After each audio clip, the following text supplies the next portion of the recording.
Alex Rivera had been living in Willowbrook for exactly 7 days, and he was already questioning his life choices. The small town was supposed to be peaceful, quiet, a place where he could focus on his freelance graphic design work without the chaos of city life. What nobody had mentioned was that peace and quiet could be shattered at 2:47 p.m. on a Tuesday by the most ear-piercing scream he'd ever heard. He bolted upright from his laptop, nearly knocking over his coffee mug, and rushed outside. The screaming was coming from next door, and it sounded like someone was either being murdered or had encountered a very large spider. What he found instead was infinitely more entertaining. A young woman was dangling from the lower branches of a massive oak tree, her legs kicking frantically in the air, wearing the shortest denim shorts he'd ever seen and a bright yellow tank top. Her long brown hair was tangled in smaller branches, and she was making a sound somewhere between a battle cry and a plea for divine intervention. "Oh, this is just perfect," she yelled at the tree as if it had personally wronged her. "This is exactly how I wanted to spend my Tuesday, hanging like a Christmas ornament." Alex stood there for a moment trying to process the scene. How did you get up there?" She craned her neck to look down at him, her face red from exertion and embarrassment. "Oh great, an audience. Did you come here to ask stupid questions or maybe, I don't know, help?" "Well, when you put it like that," Alex scratched his head. "I was leaning toward asking stupid questions. Actually, it seems safer." "Alex," she shrieked, though he had no idea how she knew his name. "How do you Mrs. Patterson told me the new guy's name. Focus. Tree dangling. Help. Right. Sorry. I'm new to small-town emergency protocols." He looked up at her predicament. "So, just to clarify the situation here, you climbed up there because there was a kitten," she panted, her grip clearly weakening. "A tiny, adorable, helpless kitten that was crying. I put up the ladder, climbed up to get him, and then the ladder decided to take a vacation and fell over." Alex glanced around and spotted the ladder lying sideways about 10 feet away. "Where's the kitten now?" "He jumped down 5 minutes ago." Ungrateful little furball just wailed away like nothing happened. Despite the urgency of the situation, Alex couldn't help but grin. "So, you're saying you risked life and limb for a cat that basically used you as a distraction and then escaped? Are you seriously judging me right now while I'm hanging from a tree?" "Not judging, just impressed by your commitment to animal rescue." Alex moved closer, studying the situation. "Okay, I think I can help, but I need to ask you something. And please don't take this the wrong way." "What? Would it be okay if I might need to put my hands on your, he gestured vaguely upward. "My what?" she demanded, though her voice was getting strained. "Your posterior region for support. It's just that you're wearing those shorts and I don't want to be inappropriate. Or oh my God, yes, touch my butt. Grab whatever you need to grab. I'm about to fall and die. And you're worried about proper etiquette. I just wanted to make sure. Consent is important, even in tree emergencies. Consider this my official consent for emergency but touching. Now please." Alex positioned himself under her and reached up, trying to provide support while she attempted to lower herself. "Okay, maybe if you can put one foot on my shoulder." "Which foot?" "Either foot. Any foot.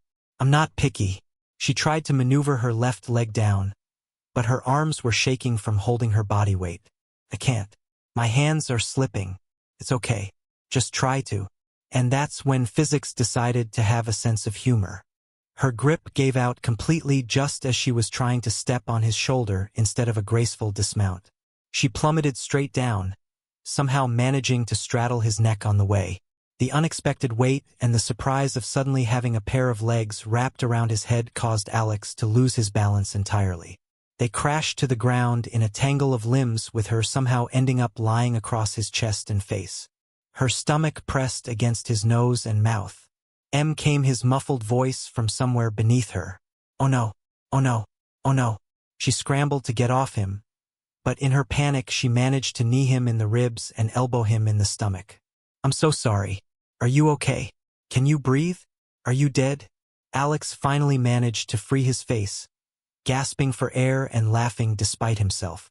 "I'm alive, but I think I just got to third base with your belly button." She turned crimson. "I am so sorry. This is the most embarrassing thing that has ever happened to me. And last month, I accidentally called my boss daddy during a video conference. That's actually pretty embarrassing, Alex admitted, setting up and brushing dirt and leaves out of his hair. But at least you didn't nearly suffocate him with your torso. Did I hurt you? I mean, besides the obvious dignity issues. Alex took inventory. His back was sore. He had a grass stain on his shirt, and there was a small scratch on his arm, but overall he was surprisingly intact. I think I'll live, though. I might need therapy to process the fact that my first real conversation with my neighbor involved negotiating but touching protocols. She covered her face with her hands.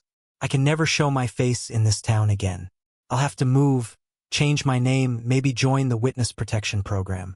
Hey, Alex said gently, getting to his feet and offering her a hand up. It's not that bad. At least now we have a great how we met story. She looked up at him through her fingers. I've already traumatized you, and we've barely had a proper introduction. Well then, Alex said, still holding out his hand with a grin, let me properly introduce myself. I'm Alex Rivera, your neighbor who's apparently destined to be part cat rescuer, part acrobat spotter, and full-time disaster assistant. She finally took his hand and let him pull her up, laughing despite her embarrassment. Sophia Kim, and I'm normally much more coordinated than this. I swear I'm not usually a walking catastrophe. Could have fooled me, Alex said with a grin. But honestly, this is the most interesting thing that's happened to me since I moved here. My Tuesday was looking pretty boring until you decided to become a tree ornament. Sophia laughed despite her embarrassment. Well, I live to entertain, usually accidentally. They stood there for a moment, both still processing what had just happened. Sophia's hair was full of twigs. Alex's shirt was torn, and they were both covered in dirt and grass stains. So Alex said eventually, should I put the ladder back up? Or are you done with tree climbing for the day? Definitely done. I think I've reached my quota of near-death experiences for this week. Good call.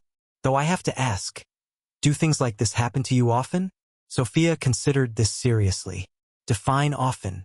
If you mean more than the average person, then maybe. If you mean daily, then no. Weekly? Well, Alex laughed.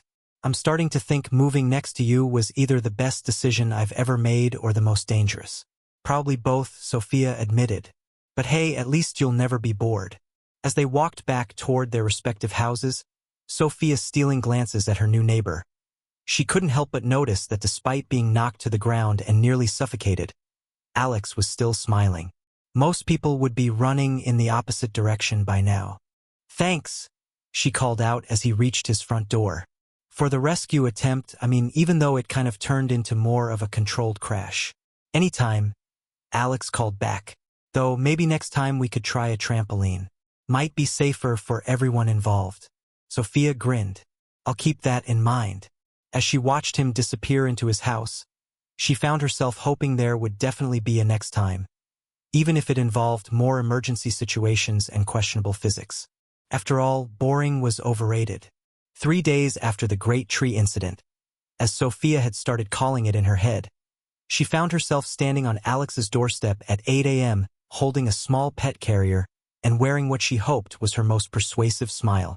Alex opened the door wearing pajama pants and a t-shirt that read, I'm not arguing. I'm just explaining why I'm right. His dark hair sticking up at odd angles. Morning sunshine, Sophia chirped. Sleep well. Alex blinked at her slowly, clearly not fully awake. Sophia, it's 8 o'clock in the morning on a Saturday. I know, perfect timing, right? She held up the pet carrier. Remember our little furry friend from Tuesday? The one who caused all the drama? The ungrateful escape artist. That's the one. Well, he showed up on my doorstep this morning, and I think something might be wrong with him. He seems listless. Is that a word you can use for cats? Alex rubbed his eyes. You want me to take you to the vet? You want me to take us to the vet? Sophia corrected. I don't have a car, remember? It's been in the shop for 2 weeks. Something about a catastrophic transmission failure, which sounds way more dramatic than it probably is. Of course, it does. Alex sighed, but he was smiling. Give me 10 minutes to become human. Take 15. I'll wait in the car. Oh wait, I don't have one. I'll wait on your porch and try not to cause any neighborhood incidents. That would be appreciated. 20 minutes later, they were driving through town in Alex's Honda Civic, the pet carrier secured in the back seat. Sophia was providing a running commentary on every house they passed. That's Mrs. Patterson's place. She is the one who told me your name. She also makes incredible cookies and has opinions about everyone's lawn maintenance. Oh, and that blue house, that's where the Johnsons live. They have 3 dogs that all look exactly the same, and I swear they do it just to confuse people. How long have you lived here? Alex asked, genuinely curious. My whole life minus 4 years for college. I know. Small-town girl who never left home. Very cliché. Not cliché, comfortable. There's a difference. Sophia glanced at him. What made you move here, if you don't mind me asking? Needed a change. I'm a graphic designer, work mostly online so I can live anywhere. City life was getting overwhelming, and Willowbrook seemed like the perfect place to find some peace and quiet. And then you met me, Sophia said with a grin. And then I met you, Alex agreed. So much for peace and quiet. They pulled into the veterinary clinic's parking lot and Sophia reached for the pet carrier. Okay, little guy. Time for your checkup. She opened the carrier to transfer the kitten to a smaller travel cage the vet had recommended and froze. Alex. Yeah, we have a problem. Alex turned around to look at the carrier. It was completely empty. Where's the cat? He asked slowly. That, Sophia said, staring at the empty carrier, is an excellent question. They spent the next 10 minutes searching Alex's car thoroughly, checking under seats, in cup holders, and even in the glove compartment, though. How a kitten would fit in there was anyone's guess. This is impossible, Sophia declared, sitting on the curb with her head in her hands. How does a kitten just vanish from a locked carrier in a moving car? Maybe he's a magician, Alex suggested, sitting down beside her. Tiny furry Houdini. This is a disaster. I kidnapped someone's cat, lost him in your car, and now we're sitting in a vet clinic parking lot looking like crazy people. Hey, Alex said gently. We'll find him. How far could he have gone? Sophia looked at him sideways. Most people would be annoyed with me by now. This is the second ridiculous situation I've dragged you into this week. Who says I'm not annoyed? Your face. You're smiling. Alex considered this. You know what I realized? Since I moved here, I've experienced more adventure in 1 week than I had in 6 months back in the city. Yesterday, my biggest excitement was choosing between 2 different fonts for a logo design. So, you're saying I'm exciting? I'm saying you're definitely not boring. They walked around the car one more time, peering under it and checking the wheel wells just in case the kitten had somehow attached itself to the undercarriage like a furry barnacle. This is hopeless, Sophia. I'm going to have to put up lost cat posters with a picture of an empty pet carrier. Wait, Alex said, holding up a hand. Do you hear that? They both went quiet. From somewhere nearby came a very faint, very familiar sound. Meowing, Sophia whispered. They followed the sound, which seemed to be coming from somewhere near Alex's car. Alex opened the back door again and got down on his hands and knees to look under the seat. There, he said, pointing. There's a shoebox under there. Sure enough, wedged far under the passenger seat was an old Nike shoebox, and from inside came soft, contented purring. How in the world did you get in there? Sophia demanded. The kitten yawned and stretched, clearly unbothered by the chaos he'd caused. She must have squeezed out of the carrier when we weren't looking, and found the coziest hiding spot in the car. Alex realized. I forgot that shoebox was even under there. But I'm a disaster magnet, and somehow my chaos field affected you, Sophia finished. I'm sorry, Alex. I swear weird things don't usually happen this much. Alex carefully extracted the kitten, who purred contentedly in his hands. Actually, I was thinking the opposite. What do you mean? I mean, things didn't usually happen to me at all. I moved here because my life felt static. Predictable. Maybe a little chaos isn't such a bad thing. Sophia stared at him. Are you saying you enjoy this madness? I'm saying I enjoy your company, even if it comes with a side of mayhem. The kitten chose that moment to squirm out of Alex's hands and dart toward the clinic entrance, where it sat down and began cleaning its paws as if nothing had happened. Well, Sophia said, watching the cat. At least someone knows where they want to be. Smart cat, Alex said, and Sophia wasn't entirely sure he was talking about the kitten. An hour later, they emerged from the clinic with a clean bill of health for the kitten, who turned out to be a she and instructions for proper care and feeding. So, what now? Alex asked as they loaded the kitten, now named Houdini for obvious reasons, back into the carrier. Now I figure out how to take care of a cat. I guess I've never had a pet before. Never. My parents are allergic. Well, my mom is allergic and my dad pretends to be allergic because he doesn't want to deal with pet hair on his golf clothes. Alex laughed. Golf clothes? He takes it very seriously. Has different outfits for different courses. As they drove home, Sophia found herself stealing glances at Alex. He had nice hands, she noticed, strong but gentle when he'd held Houdini, and he was being remarkably patient with her particular brand of chaos. Hey, Alex, she said as they pulled into their driveways. Yeah. Does weird stuff happen to you when I'm not around? Alex thought about it seriously. Not really. Pretty much everything strange that's happened to me since I moved here has involved you in some way. Sophia was quiet for a moment. So, you're saying I'm the problem? I'm saying you're interesting. There's a difference. But if weird things only happen when I'm around, then maybe I should keep my distance for your sake. Alex turned to look at her, his expression serious for the first time that morning. Sophia, in the past week, I've helped you rescue you from a tree, been accidentally tackled by you, searched for a missing kitten with you, and spent my Saturday morning at a vet clinic. And you know what? It's been the best week I've had in months. Sophia felt a flutter in her chest that had nothing to do with kitten-related anxiety. Really? Really? So, please don't keep your distance. I like your kind of chaos. As they parted ways, Sophia carrying Houdini toward her house, she couldn't stop smiling. Maybe being a walking disaster wasn't such a bad thing after all, especially if it meant more time with her very patient, very sweet neighbor. By Friday evening, Sophia had convinced herself that she owed Alex Rivera at least a dozen favors. Between the tree incident and the great kitten escape, as she'd started calling Tuesday's adventure, the man had shown the patience of a saint and the humor of someone who actually enjoyed chaos, which is why she found herself standing on his front porch at 6 p.m. wearing her favorite sundress and holding a bottle of wine with a cooler of beer at her feet and a thermos of coffee in her other hand. She knocked on the door, trying to calm the nervous butterflies that had suddenly taken up residence in her stomach. Alex opened the door and she immediately noticed he'd obviously just gotten out of the shower. His dark hair was still damp and he was wearing a clean t-shirt and jeans that fit him in a way that made her forget her rehearsed speech for a moment. Sophia, everything okay?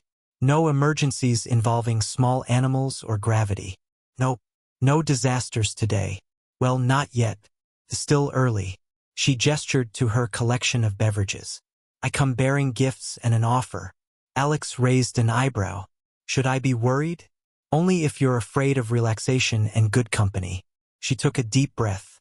Look, you've helped me out so much this week, and I wanted to do something nice for you. So, I thought maybe you'd like to come over for drinks. I have chilled wine, cold beer, or hot coffee, whatever sounds good to you. Alex's smile was slow and warm, and it made those butterflies in her stomach do little loop-de-loops. That sounds really tempting, Sophia, but I'm going to have to pass. Sophia's face fell. Oh, okay. I understand if you're busy, or Alex started closing the door and Sophia stood there in shock. He was actually turning her down and closing the door in her face. The door clicked shut and Sophia stared at it, her mouth hanging open. She'd been rejected before, but never quite so efficiently. She was just starting to turn away when the door swung back open. Alex was grinning at her, leaning against the door frame with his arms crossed. Gotcha. What? I wanted to see your reaction. You looked so confident making your offer. Couldn't resist. Sophia stared at him, processing what had just happened. You closed the door on me as a joke. A very brief joke. And now I can see that you make the most adorable confused face when you're shocked. Can't believe you. Sophia swatted at his arm with her free hand. I thought you were actually rejecting me. Never, Alex said, his voice softer now. I was just wondering though, what's the dress code for this evening? Business casual or more relaxed? Sophia felt her cheeks warm, remembering their conversation. "Well," she said, trying to match his playful tone. "You could come over in a swimsuit and a ski mask for all I care." Alex burst out laughing. "A swimsuit? That's an interesting choice for a Friday evening." "It was a joke," Sophia protested, though she was laughing, too. "I was being sarcastic. Obviously, you wouldn't wear a swimsuit. You're a guy. Guys don't even own swimsuits. They have swim trunks." And she stopped herself, realizing she was rambling. "I'm gonna stop talking now." "Please don't," Alex said, still grinning. "I like it when you ramble. It's cute." "Cute," Sophia repeated. "Great. Add that to my list of attractive qualities. Disaster magnet, rambler, and now apparently cute in my awkwardness. Don't forget brave tree climber and dedicated animal rescuer. Those are much better qualities," Sophia admitted. Alex stepped out onto the porch and helped her gather her beverages. "So, what did you have in mind for tonight?" "Just drinks and conversation. I was thinking we could sit on the back porch, maybe order some takeout, and I could properly thank you for being such a good neighbor without any emergencies or small animals involved." "Sounds perfect." They walked across to Sophia's house, Alex carrying the cooler while Sophia fumbled with her keys. Houdini appeared at the window, watching them with the superior expression that all cats seem to master. "How's she settling in?" Alex asked, nodding toward the kitten. "Like she owns the place. Yesterday I caught her sleeping in my favorite mixing bowl. Not near it, in it. Curled up like it was designed specifically for napping." Maybe it was. Sophia's back porch was strung with fairy lights she'd put up the summer before, and she had a small table and 2 comfortable chairs that faced the garden. It was peaceful and private, surrounded by the tall fence her father had insisted on building. "Wine, beer, or coffee?" Sophia asked, setting everything down on the table. "What kind of wine?" "Red. A Merlot that the guy at the liquor store promised wouldn't make me regret my life choices." "High praise. I'll try the wine." Sophia poured 2 glasses, pleased that her hands weren't shaking. She was nervous, which was ridiculous. This was Alex, her neighbor, who had seen her at her most ridiculous. There was no pressure here except that somewhere between Tuesday and today, she'd started looking forward to seeing him in a way that had nothing to do with emergency situations or small animals. They settled into the chairs and Alex took a sip of wine. "The liquor store guy was right. This is good. I'm glad. I wasn't sure what you liked." "I like this," Alex said. And Sophia wasn't sure if he meant the wine or the moment. But either way, it made her smile. They talked easily as the sun set about Alex's work, about Sophia's job at the local marketing firm, about books and movies, and the kind of random topics that come up when 2 people are discovering they actually like each other's company. "Can I ask you something?" Sophia said during a lull in conversation. "Shoot, why did you really move here? And don't say peace and quiet because I get the feeling there's more to it." Alex was quiet for a moment, swirling the wine in his glass. "I was in a relationship that ended badly. We'd been together for 3 years, and I thought we were heading toward something permanent. Turns out she thought we were heading toward her dating my best friend. Ouch. Yeah. So, I decided I needed a complete change of scenery. New town, new life, new everything." Sophia studied his face in the soft light from the fairy lights. "Are you glad you moved?" "Very glad." His eyes met hers, especially this week. There was something in the way he said it that made Sophia's breath catch. The air between them seemed to shift, becoming charged with possibility. "Sophia," Alex said softly, "can I tell you something?" "Of course." "When I moved here, I was planning to keep to myself. Work. Maybe read some books. Figure out what I wanted to do next with my life. I wasn't looking for complications." Sophia's heart sank a little. "And I'm definitely a complication." "You're the best kind of complication," Alex said, reaching across the small table to take her hand. "The kind that makes life interesting. The kind that makes me realize I was just existing before, not really living."